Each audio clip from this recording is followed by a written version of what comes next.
afternoon. Welcome to In Focus. I'm Bruce Spence. I'm filling in for Melissa Ridgen this week. December 2012 was a flashpoint in Canadian history. Stephen Harper was Prime Minister. Some of his policies, a lot of people thought, harmed the environment, derogated from the rights of Indigenous peoples. Resistance to those policies got louder and louder, especially amongst youth. A movement started to take hold. A chief, Teresa Spence of Attawapiskat, started a hunger strike on Victoria Island in the shadow of Parliament Hill. More people flocked to Ottawa on trains, buses, their own trucks and NDN cars. Social media went viral. Indigenous people across the country took a stand. The harshness of the Canadian winter was no deterrent. Thousands of people rallied and round danced, staged flash mobs, blocked highways. This went on for months. Today, we're putting Idle No More in focus. How did it happen and what is its legacy? We want you to join our discussion. Our phone lines are open. Call us toll-free at 1-877-647-2786. You can also tweet us at APTN InFocus. Now, before I introduce you to our guests, let's take a peek at The Power Was With Us, Idle No More. It's a new documentary that has yet to be released.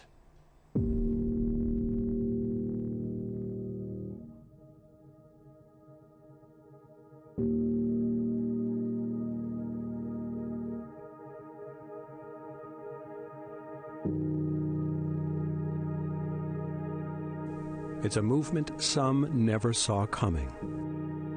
To others, it's a chapter in a much greater story. Idle no more. 3 simple words, one immense groundswell. A nationwide wave that changed what Canadians thought they knew about Indigenous peoples. An awakening that even changed what Indigenous people thought of themselves.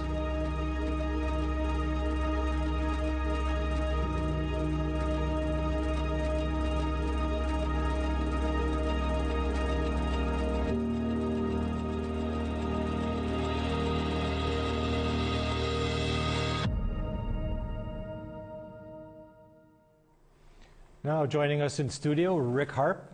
Rick is one of the producers of The Power Was With Us, Idle No More. We'll be looking at clips from this new doc throughout today's show. Rick used to work with us here at APTN many years ago with this show's predecessor, Contact. He anchored our newscast for a few years, went over to CBC and other gigs for a while. Now he's back. Tim Fontaine is the other producer of The Power Was With Us. Tim will be joining us a little later on in the show from Toronto. So Rick, we know there were general unrest and discontent with the Harper government back in the day, but was there ever a moment that was a definitive trigger that launched this movement? Well, a lot of people say it was a piece of legislation or a suite of legislation, but for some reason one piece of that suite, Bill C-45, got a lot more attention than others. It was seen as a threat to the environment in terms of how it reclassified waterways, in terms of protections there.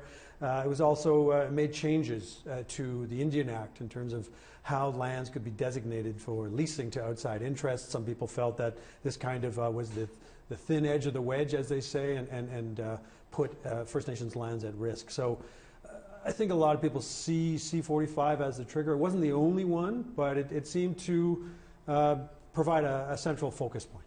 Well, there was one of the signs in the collage there that said December 4 we have 120 protected lakes or something like that. December 5 we have 6 or 7 protected lakes. I'm not quoting it exactly, but that's an example of what this legislation brought forward. So that was part of it. Yeah. What else was there? Well, I mean, like I say, the Indian Act changes. What it would do, it would create a situation where if a First Nation wanted to designated lands available to use by outside interests, there was a stipulation in there that just said the minister could come in and oversee a meeting whereby instead of getting a majority vote of the community, you get a majority of the people who show up. So if 7 people show up and 4 of them vote for the changes to the status of the land, then so be it. And that was a big change that in the minds of a lot of the critics that caused the alarm. Well, you know, that sounds very familiar, and I don't think it went away entirely. No. Now, this was a grassroots movement. There are 4 women who were credited with starting the movement once right. this legislation came in. What can you tell us about that, and how was that covered in your documentary? Those 4 women, Sylvia McAdam, Jessica Gordon, Sheila McLean, and Nina Wilson, 3 of them based in Saskatchewan, 1 based in Manitoba, 3 of them Indigenous, 1 of them not, which in some ways embodies what was also kind of an interesting aspect of the movement. It brought together Indigenous peoples and settlers together in a way that perhaps was not normal, if you will, and because of a common concern over the environment. And so, yeah, they just decided we've got to do something. We've got to step up and educate people about this. And so they started to agitate, if you will, online, educate as well. And they started a teach-in in early December, I believe. And November. All these dates are swirling in my head. No kidding. Yeah, early November. And it just kind of grew from there in this wonderfully exponential way. Okay, I'm a little bit out of the loop on this. What is a teach-in? Actually, somebody asked that during the documentary itself. I mean, a teach-in is, it's basically, hey gang, gather around. I've got something to tell you that you should know about. And I've put together some information, maybe I have some slides or something, and we just gather together and say, we got to take action on this. This is something we should be concerned about. It's nothing more than assembling a bunch of people. I think it comes from the 60s in California, activism then.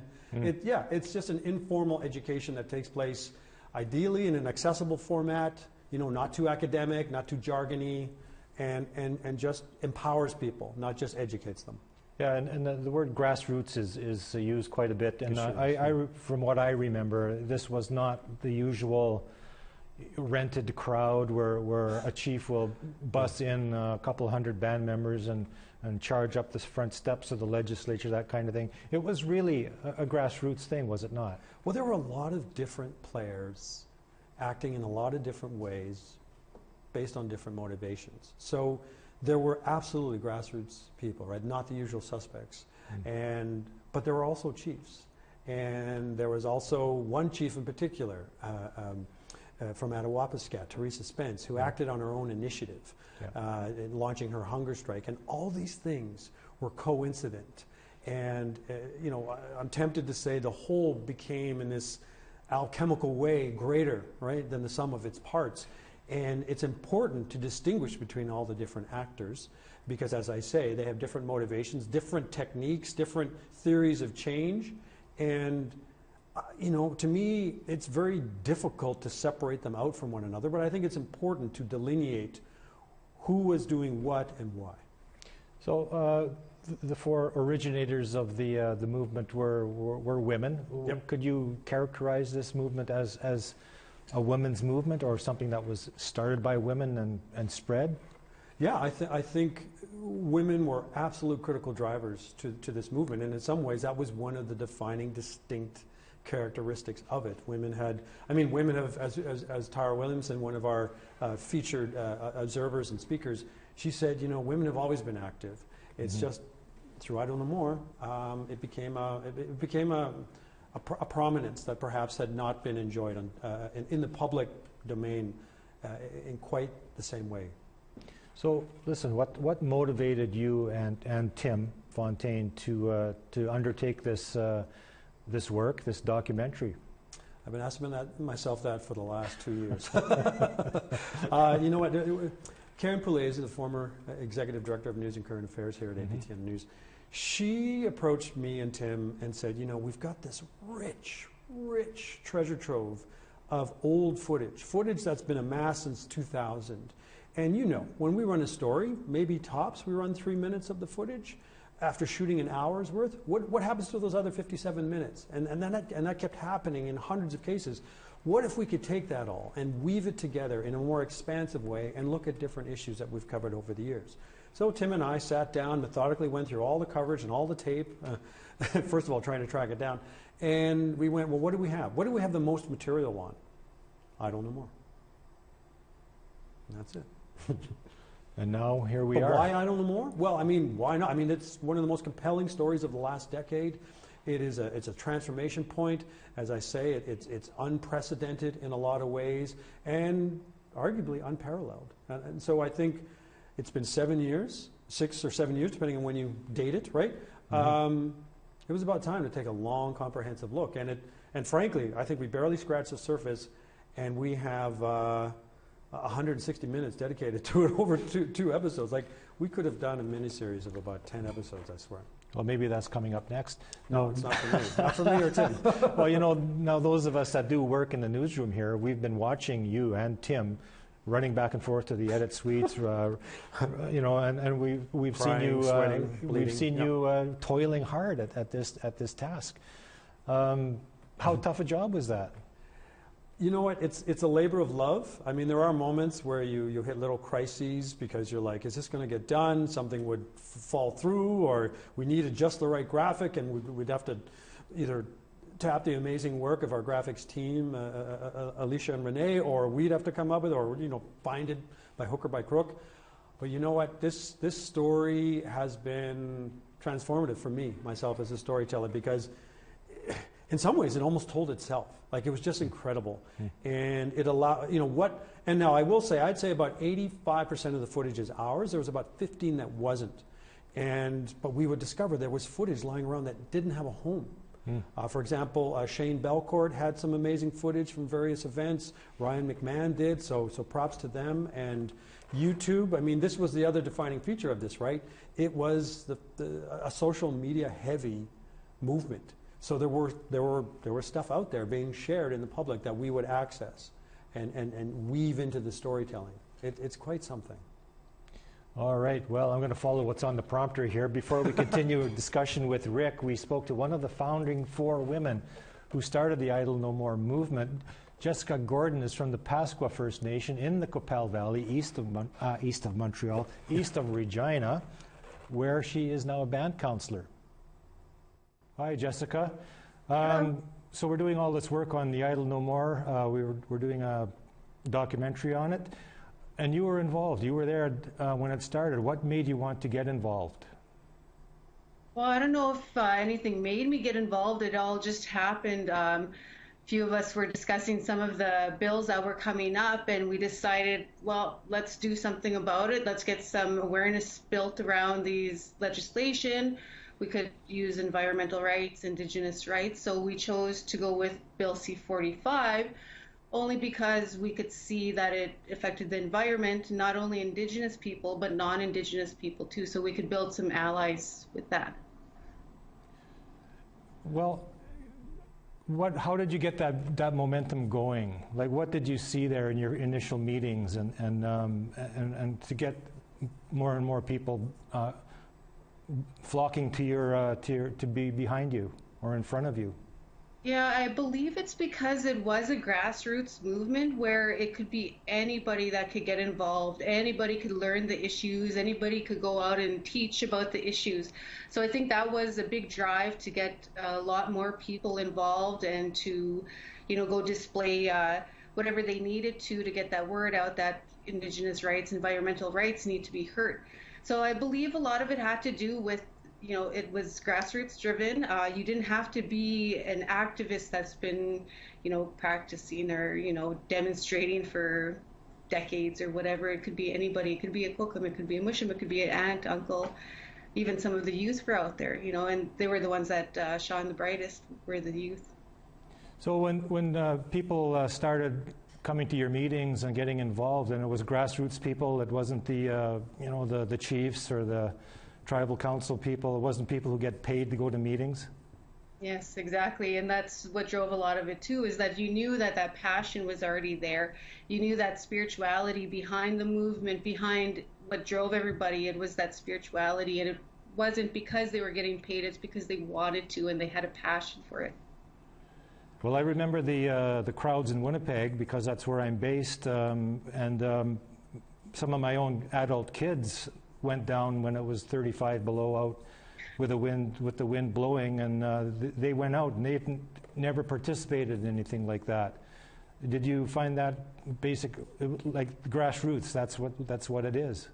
Yeah, exactly. And people were braving the cold, and we had the walkers. I think they walked about 1,500 kilometers all the way from up north to Ottawa, and they're just youth, and they were camping out, they were walking through the elements and everything, and it just shows the dedication and the love for not only the environment but our people. So, that was very heartwarming to see stuff like that, especially when it was the youth.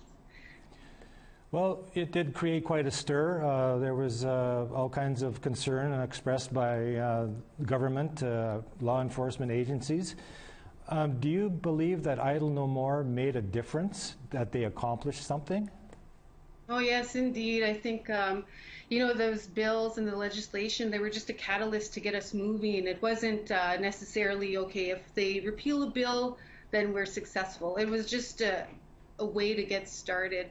It's still there, although there's not so much of the national coordinated efforts, the days of action. It's still there. People are still organizing and, getting things done.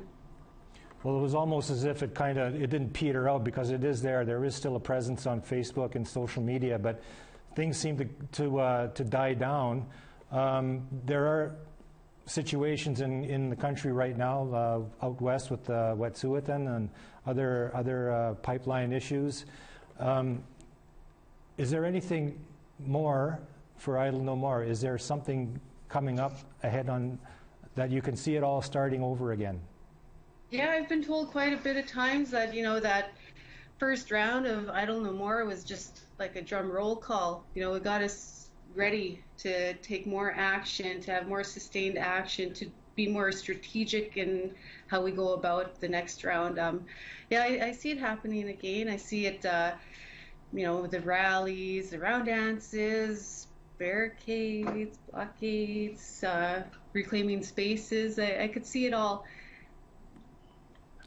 Well, Jessica, it's been very nice talking to you. Thanks for joining us today. Thanks for having me. So, Rick, Idle No More. Mm-hmm. Where did this name come from? Some people didn't like it. It came from the guest you just saw there. Yeah. We tell the story of how it emerges, and I don't want to spoil it too much, but let's just say it was kind of spontaneous, and it came out of an amusing bit of frustration on her part with Facebook, who cannot relate to that, and but the name stuck. It's one of these things, right? Like, you always need a name, and a name is important. It allows people to organize under one banner, and you don't know what's going to catch. You don't know what's going to resonate. In this case, it was Idle No More, and some people got a little, agitated about it. I've never been idle, so that kind of thing, right? And the founders acknowledged that, but hey, we're still talking about it now. We sure are. We sure are. Was there any other predecessor to Idle No More that contributed to its founding and its taking off? What didn't? I mean, this is also something we delve into in the documentary, right? This didn't come out of nowhere, fully formed, right? In some ways, it's drawing on previous protest and agitation and activism. Could be you could look at the Oka crisis. You could look at Gustafson Lake. You could look at the Indian caravan in UBCIC protesting the state involvement in taking kids into custody, Indigenous kids into custody. The Kenora Walk from the 60s, I believe, right? All of which is featured in the documentary as a kind of way to acknowledge the debt. All Indigenous activism stands on the shoulders, as the saying goes, of what came before. But by the same token, what has Idle No More wrought? What will it set up in the future? I think a lot of people came of age in that movement, as you acknowledge. It was a young person's movement, and I think that's something we thought was very important, was to put it in its proper historical context. Okay, well, don't forget, anybody has anything to ask me or Rick, we have a toll-free number, 1-877-647-2786. Our lines are open, as they always have been, and we're going to have to take a little break right now. But before we go, let's take another look at a little bit more of Idle No More. The power was with us.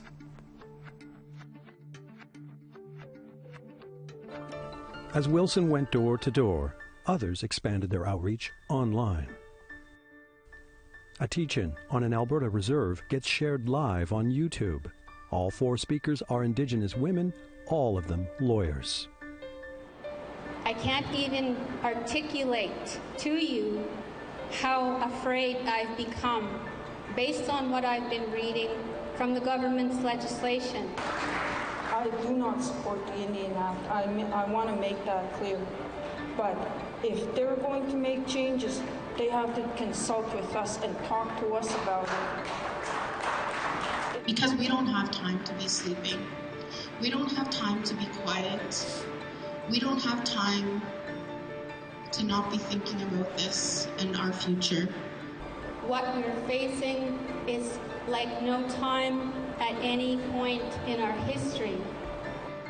Revolutions get started by people who know their rights, they're secure in their sovereignty and treaty rights, and they say, we're going to stand up for our people. Join our conversation now. Call in toll-free at 1-877-647-2786. Like us on Facebook on our APTN News page. Follow or tweet us at APTN InFocus. And send your thoughts to infocus@aptn.ca.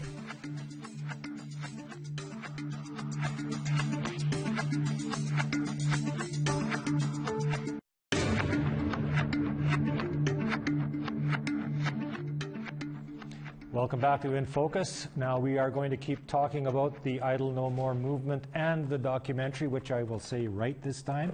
The power was with us. But before we do that, let's check with our social media chatter to hear about what some of you are saying about Idle No More and how it may have affected your life with our social media editor, Jesse Andrushko. Jesse. Thanks, Bruce. So online we asked, what is the legacy of Idle No More and whether the movement has changed the perception of First Nations, Métis, and Inuit? Dwayne said, to be honest, not much. Some great photo ops, but that's about it. To really start to solve the problem will require more than just photo ops and kumbaya prayer ritual. Sharon said, Turtle Island people are waking up and realizing their own leaders are selling us out. We are tired of society treating us like second class. From Eugene, it died when they turned against chiefs. Oh. In response to what the legacy the movement has left, Dean said, to make a lot of noise but still obey the illegal laws and acts made by a legal commonwealth. And lastly, from Michael, Idle No More returned to its initial state. If you would like to add your opinion to our topic of conversation, here's how. Join our conversation now. Call in toll-free at 1-877-647-2786. Like us on Facebook on our APTN News page. Follow or tweet us at APTN InFocus. And send your thoughts to infocus@aptn.ca. Well, thanks, Jesse. Keep those cards and letters coming. Tim Fontaine joins us now. Tim is another guy who worked with us at APTN National News for a long time. Also went to the CBC for a bit, quit news reporting altogether to establish Walking Eagle News, which has very quickly become a trusted member, a true pillar of the satirical press community. Then there was The Laughing Drum on APTN, which Tim produced and hosted for 2 seasons. How's it going, Tim? It's going good. Thanks for having me, guys. So, Tim, there was a beginning. Was there a beginning and an end to Idle No More? Depends on who you ask. I mean, our documentary covers really a certain point in the lifespan of Idle No More, which is basically its genesis in the fall of 2012, and really up to a big dramatic meeting with the chiefs and AFN and Government of Canada. But there's a lot, and so for a lot of people, Idle No More, as we know it, which is the large sort of protests and demonstrations, round dances, all of that, kind of really sort of started to peter off at that point. But a lot of the people that we talked to, I think, believe that Idle No More may not be the way we remember it, but that it evolved into something else. Well, you heard some of the comments. That it's gone back to its original state, going back to following colonial laws. I'm a little bit surprised by some of the some of these comments. What do you make of them? Yeah, I'm surprised too. But I mean, there were people sort of making those comments right after that big Chiefs meeting that we talked about in January of 2013. And I think even like throughout the lifespan of Idle No More, people have been questioning, where does it go from here? Or even what is it? So I think, it's surprising, but it's also not surprising because it's always sort of had this sort of criticism or scrutiny in its entire life. Well, it's from what I remember of it, it was a large movement, but it was a peaceful movement. There wasn't riot police. There wasn't pushing and shoving. There wasn't tire burning, that kind of thing. There was no real violence. What did you take on that angle of things by putting this documentary together? Well, I mean, it was important to point that out. I mean, it was important. I was a working reporter at the time, and I remember, a lot of people thinking, will it go that way? And we wanted to make sure in this documentary that we showed that didn't happen. And even though there was a fear that was going to happen, especially by government, police agencies, and things like that, it was important to show that this was a peaceful movement.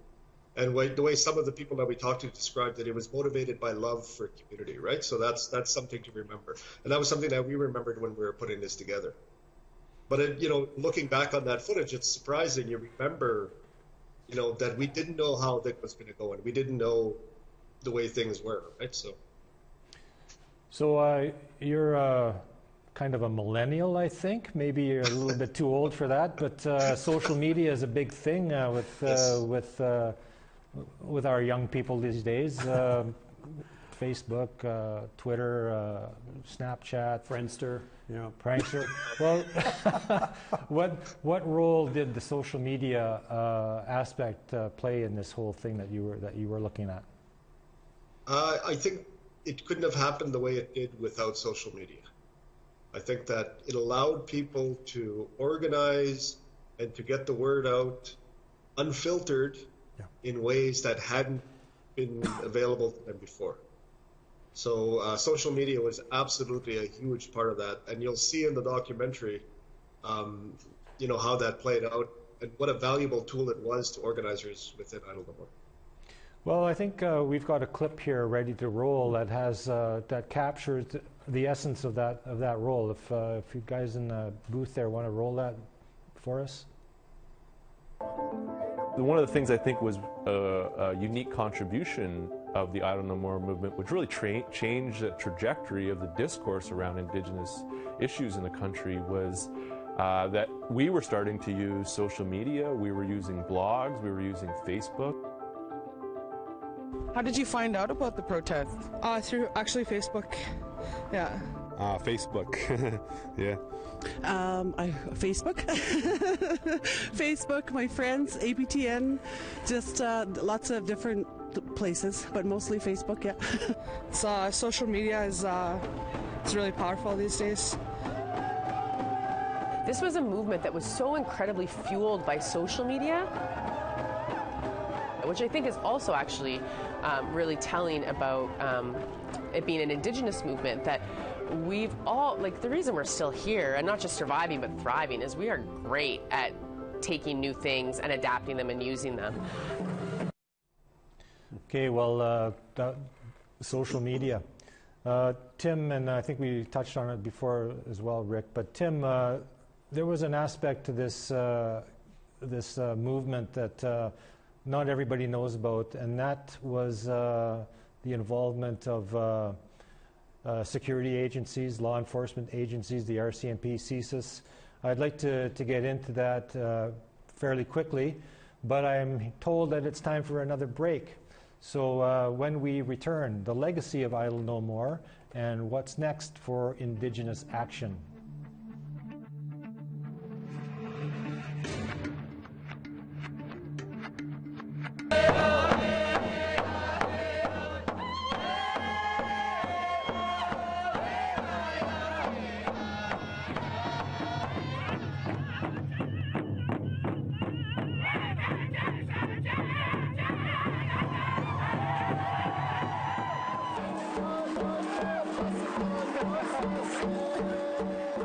December 10th, 2012, 4 weeks after the initial teach-in in Saskatoon, Idle No More bursts onto a national stage.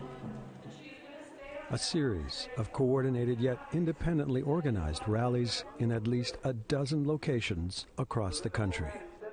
You know, and that's what the reminder is here today as we see people coming out in numbers. They know that something's wrong, they know that they're powerful, and they're starting to express that now, and I think Canada better start paying attention.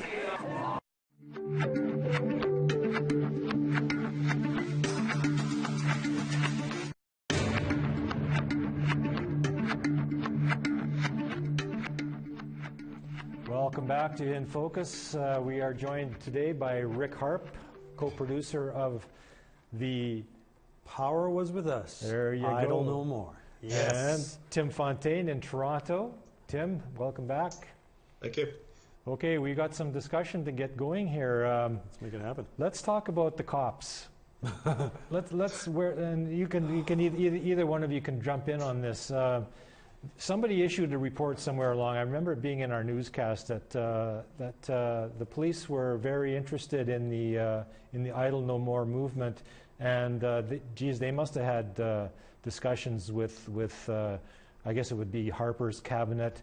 I don't remember who was the head of the RCMP at the time. None of us have ever known who the head of CIS is or was. That may or may not be true. But really, he could be in this room. Yeah, he could be behind camera 3 for all we know. We laugh. What was that aspect of it? Let's start with you, Tim. Sorry. Yeah, I mean, for a lot of people within Idle No More and a lot of people who were watching Idle No More back then, there was always a suspicion that government was watching what was happening. And what we've since learned, and we've since learned in this documentary, is that was true. And it was more true than possibly some of us thought. And although it was absolutely the security establishment who was watching, I think what was surprising was who else was watching, which was a lot of government agencies. And you'll see it in the documentary, basically the extent of that, which surprised me even as a reporter who was covering this at the time. So that, to me, that was pretty surprising, that it wasn't just police. Yeah, if you're under any illusions, I don't know how you could be, but that Indian Affairs was ever interested in the interests of Indians. By the end of this documentary, you'll realize their role is not to serve First Nations people, but in many ways it's to control them and surveil them. And they were a key locus point for enabling the state security establishment, the apparatus as some call it, in monitoring the activities of Indigenous protest.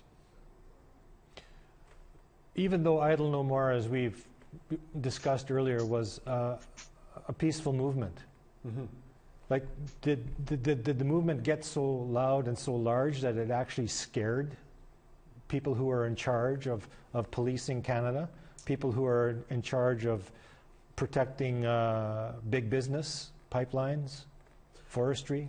Well, I think it's important here too, again, to delineate all the different actors in motion at the time of Idle No More. There were those who we could sort of call grassroots, that were encouraged and motivated by the original founders out of Saskatchewan on the prairies, and there were those, there were chiefs who were very much excited and encouraged by this groundswell. There was those loyal to Chief Spence, and sometimes all of these things would kind of intermingle and meld, and it was hard to separate them out. But I think it's important that we delineate who was who and who was doing what. Now, there were those who undertook what some call direct action, that is to say blockades of railways, rail lines and roads, and often for just a few hours at a time, just to kind of make the point, whether it was an information type of picket, if you will, or was to just hold up traffic. Because I think what was motivating them was these roads, these rails, these are pipelines for extracting the natural wealth that belongs to Indigenous people. And so by highlighting these circuits of extraction, they were bringing attention to one, I think, larger dimension that was motivating I Don't Know More, which is to talk about Indigenous self-determination over our lives and our lands.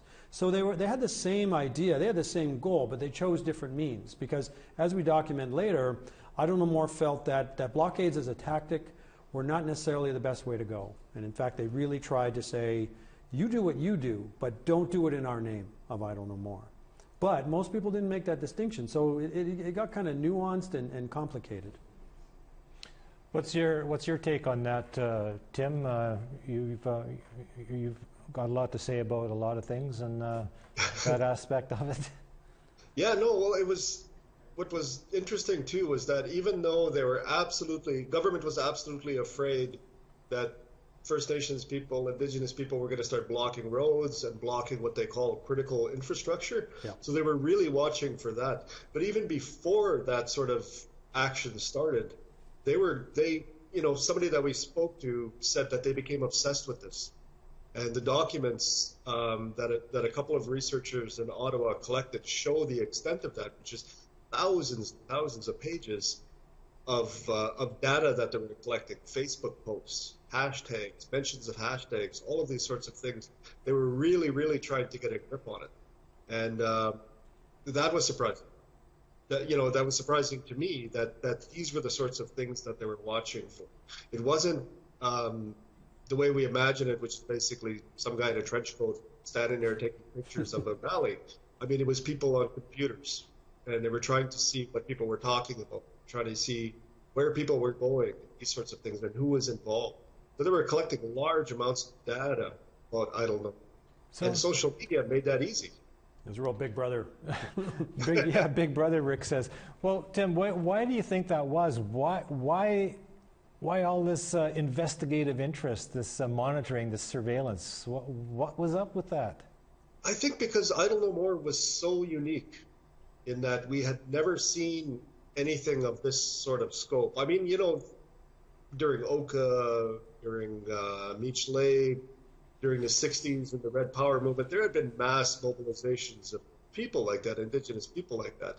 But I don't think they had ever seen anything at this scope where people as far away as Iqaluit, on reserve, off reserve, Métis communities, everybody was rising up in some sort of way. Everybody was talking about this. And so I think that sort of unprecedented scale of people moving frightened them, or at least confused them. They wanted to understand what was going on. You can see it in the documents as they're collecting data. They're trying to make sense of this, and they're starting to make differentiate between stuff the chiefs were doing and stuff grassroots were doing. They always note that it was peaceful, but there was always this fear that they were going to start targeting, that quote unquote critical infrastructure. Something else to add to that too is you have to remember that was in the wake of the Arab Spring and Occupy, and I think they saw what was going on in Egypt among other Middle Eastern countries, and they just thought, is this going to happen here? I mean, as one of those researchers, Jeffrey Monahan, points out, this was uncharted territory. This was all new, and what you don't know, you don't understand, you fear, you get anxious over. So I think that was part of it. In Indian Affairs is so used to controlling and feeling like they know what's going on when it comes to First Nations. All of a sudden, we're in this position where, holy cow, what is this new beast that we're freshly confronted with? Here's another twist for you. I'll throw at you, Rick or Tim. You might want to jump in on this. You mentioned Indian Affairs. Mm-hmm. Who was in charge of Indian Affairs? And I'm not talking about the minister. You mean Michael Wernick? Yeah, who is that guy? Yeah, Jody Wilson-Raybald's buddy. Yeah. Yeah. The discussions that Privy Council must have had to, with all this interest, all this fear, all this wonder, with grassroots people, on street corners in minus 40 weather, round dancing, singing traditional songs.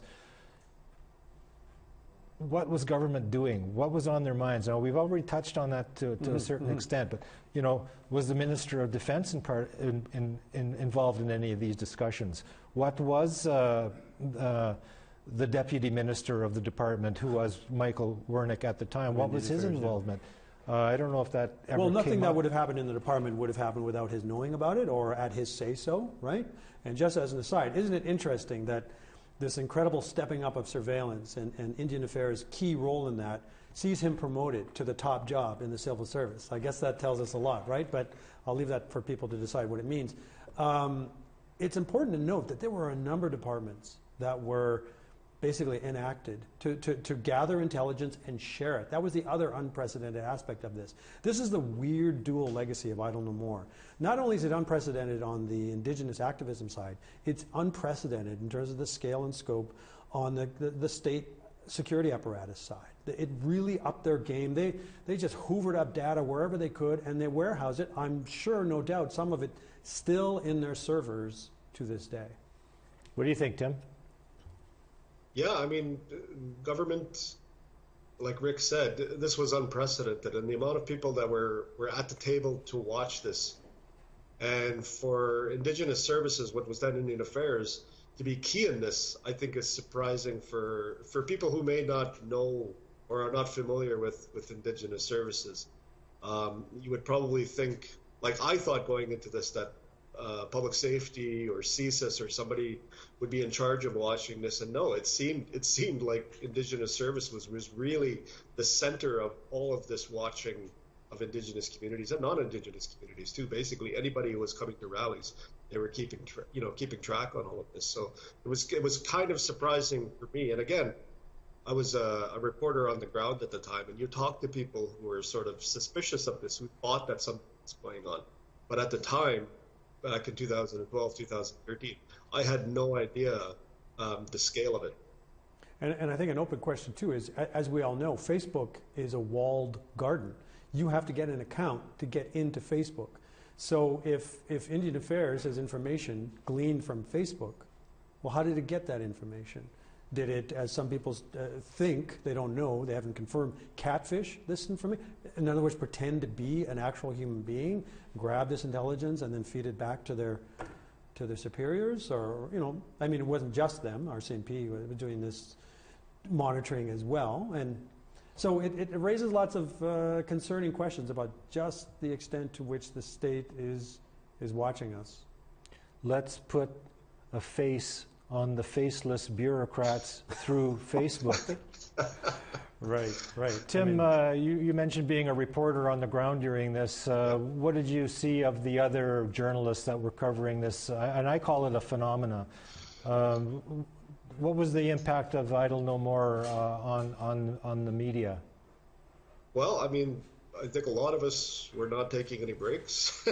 You'll hear from some of the reporters who were part of who were covering Idle No More at the time in the documentary, talking about being cold and wet a lot of the time because it was a pretty cold winter as we were there. But I think that integrating of social media and using it as a tool to report on Indigenous communities, that skill really got honed during Idle No More, because that's where people were talking. That's where these discussions were happening. That's where a lot of this organizing was taking place in real time. It was on Twitter and Facebook. And so you could watch the spread of Idle No More, by just following that hashtag.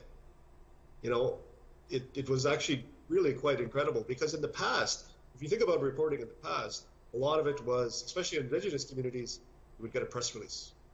You would get a press release probably from an organization, maybe some chiefs or something like that. In this case, we were finding out about things because of tweets, because of Facebook posts, because of Instagram and all of these other things that were active at that time. So that's what was really unique about it as a reporter, was finding ways to integrate that into your coverage and using that as a tool to get a sense of really what was happening in communities. I think in a way that we hadn't been able to before. It was like a pulse directly on the community.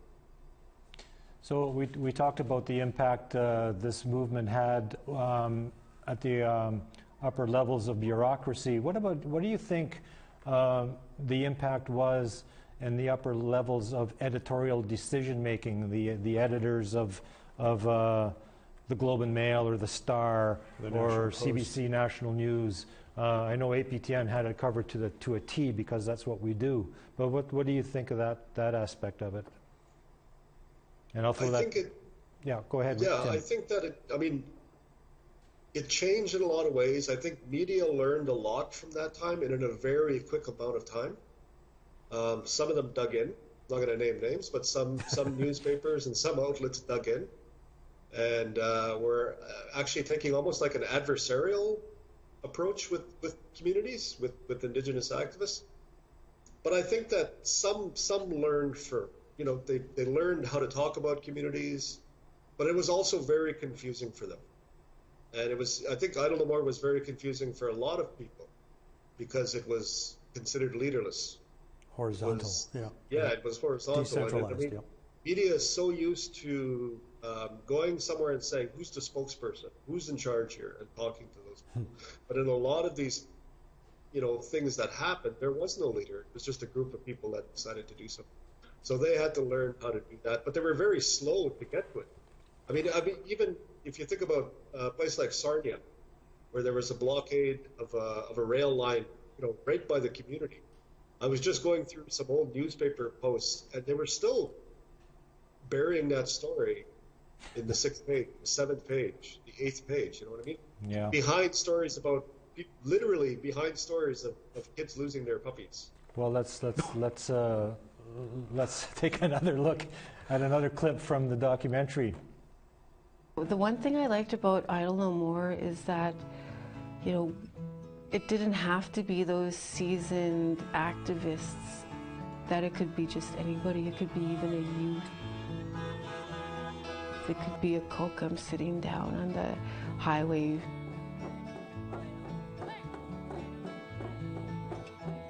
People who were not previously really that politically at the forefront.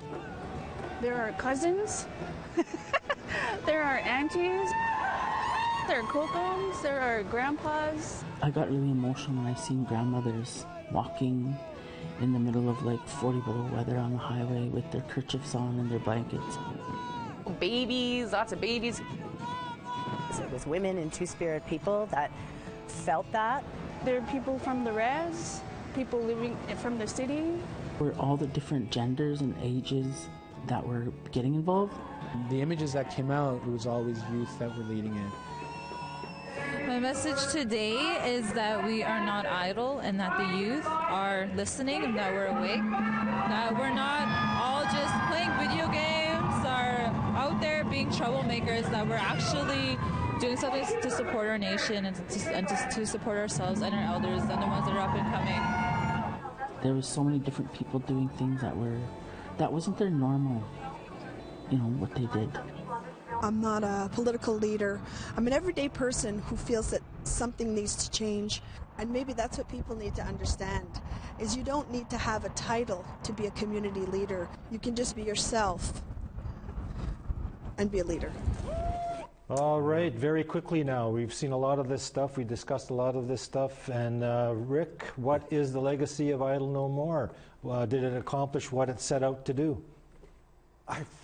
That's an unfair question, to be honest, because I think that no one has a definitive answer. It depends on who you ask and depends on what people's investment in Idle No More was. Obviously, for the founders, it's different than it is for other people. I think everyone took from Idle No More a sense of visibility and a sense of voice, frankly, and I think that can never be taken away. And everything else, I think, is more interpretive and subjective, frankly, and I just think Canada will never be the same because of it. Tim, over to you. Last word. Same thing. I think if you measure it by its goal of opposing C45 passed, you could call that a failure. But I think people learned so much from this movement, and the effects are still being felt in the communities today, that's a success as well, especially for organizers and people who were in there. It was like, for some people, it was like going to university. So it's difficult to measure its legacy because it meant so many different things to so many different people. As one of the founders said, are we going to be in front of the ledge every day for a decade? There's other places to invest your effort and your spirit and your passion, and the movement lives on in many different ways, and it looks like a lot of different things, as one of the other founders say in the doc. Well, we'll see if it all carries over into the pipeline issues out in the West Coast and the mountains. Oh, yeah, that. Yeah. Okay, thank you for joining us. I would also like to thank Rick and Tim and Jessica for taking the time to chat with us today. This Friday's episode of APTN Investigates is all about The Power Was With Us, Idle No More. And part 1 of the documentary will be available on APTN's new on-demand service, Lumi, this Friday, January 24th. Visit aptnlumi.ca to sign up. This episode of In Focus will be available for download as a podcast on our website at aptnnews.ca/podcast. And if you missed any of the shows and want to catch up, you can check us out at the website, which you see below me here on the lower third. Thank you once again. I'm Bruce Spence. It's been my pleasure to serve you today.